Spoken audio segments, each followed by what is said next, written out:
Welcome back to the course. Today we're talking about the VPC peering connection. So imagine that you have two VPCs, and inside each VPC you have an EC2 instance, and these two EC2 instances need to talk to each other.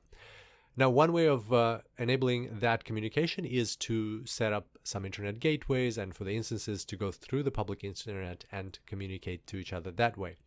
But a much better, more efficient, and more secure way of accomplishing this is to set up a VPC peering connection between these two VPCs.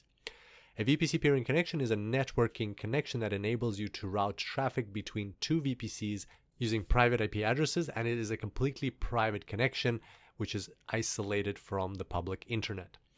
This means that your two EC2 instances will be communicating as if they're inside one VPC. Now, an important consideration for this is that because these EC2 instances will be using private IP addresses, in order to set up a VPC peering connection, the CIDR blocks of these two VPCs have to be different. They cannot even overlap. VPCs can be in different accounts, and they can be even in different regions. Important points to note for the exam.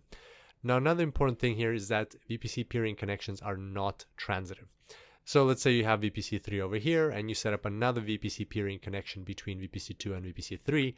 That doesn't mean that VPC 1 and VPC 3 are connected.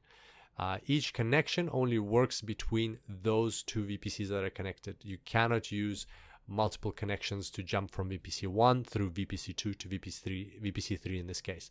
So in order for VPC 1 to be connected to VPC 3, we would have to set up a separate VPC peering connection there.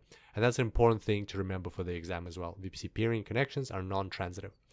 So there we go. That's all for VPC peering. Here's what we discussed. And on the exam, whenever you see routing traffic privately between two VPCs, think VPC peering. And I look forward to seeing you back here next time. Until then, enjoy the cloud.